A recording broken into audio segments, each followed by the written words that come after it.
Selamat pagi jemaat yang dikasihi Tuhan. Mari kita membuka Alkitab kita 1 Tesalonika 5 ayat yang ke-18. Saya akan membacakan buat setiap kita. Mengucap syukurlah dalam segala hal, sebab itulah yang dikehendaki Allah di dalam Kristus Yesus bagi kamu. Bagian ini mengatakan mengucap syukurlah dalam segala hal.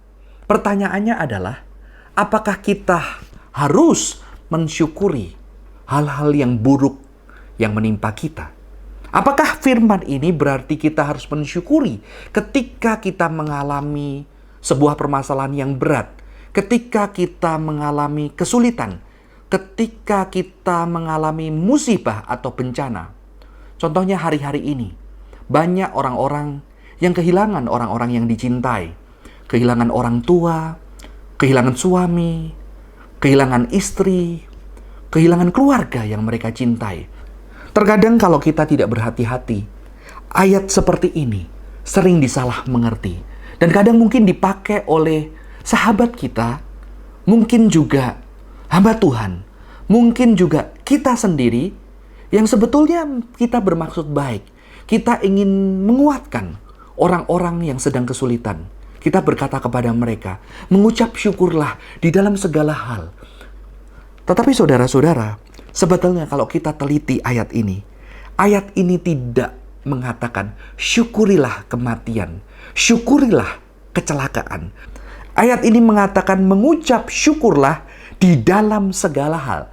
Ayat ini tidak mengajarkan mensyukuri hal-hal yang buruk. Jika kita melihat bahasa asli dari mengucap syukur di sini, saudara-saudara, kita akan menemukan sesuatu yang unik. Kata yang digunakan adalah eucharistete. Kalau saudara lihat baik-baik, ada kata karis di situ. Jadi, mengucap syukur di dalam bahasa asli ada kata karis yang artinya adalah kasih karunia atau anugerah. Jadi kalau boleh kita katakan, ketika kita membaca bagian ini, yang kita syukuri bukanlah kecelakaan, bukanlah kematian, bukanlah kemalangan, tetapi ada anugerah Tuhan. Adanya hal-hal yang barangkali sangat kecil, yang kita lihat, yang dapat kita saksikan di tengah kesulitan-kesulitan kita. Barangkali ketika kita kehilangan orang yang kita cintai, ternyata ketika kita menangis, ada orang yang bersama dengan kita. Ada sahabat-sahabat kita yang Tuhan hadirkan untuk kehidupan kita. Dan dia boleh menangis bersama-sama dengan kita. Mungkin ada istri, anak-anak kita yang ketika kita kehilangan orang yang kita cintai, dia bisa memeluk kita dan menangis bersama-sama kita. Kita menangisi kematian. Karena kematian bukan desain dari Tuhan. Tetapi kita mensyukuri. Ternyata di dalam kondisi penderitaan yang begitu berat dan begitu sedih, Tuhan hadirkan orang-orang di sekitar kita.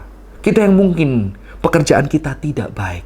Banyak kerugian, banyak ketakutan. Tapi ternyata kita tidak mensyukuri, saudara-saudara, untuk kejadian buruk yang menimpa kita. Tapi ternyata kita bisa bersyukur. Ternyata ketika kita di dalam kondisi yang begitu berat, anehnya Tuhan memberi kekuatan kita untuk bisa memperhatikan orang lain, untuk tetap bisa memberi di tengah kesulitan kita. Tetapi mungkin juga, saudara-saudara, ada orang-orang yang tidak ada alasan bersyukur. Dia tidak menemukan sedikit pun anugerah sepertinya di dalam kehidupannya. Ketika dia mengalami semua kesulitan itu, dia tidak bisa melihat, dan mungkin dia sedang begitu terpuruknya.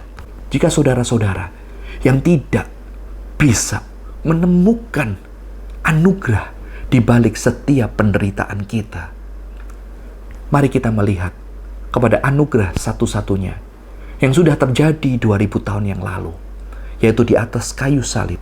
Anugerah yang terbesar ketika Yesus mati buat setiap kita, mengasihi kita, dan juga janji suatu hari penderitaan kita, kesedihan kita, tangisan kita, kehilangan kita akan Tuhan pulihkan di Yerusalem baru yang turun dari surga.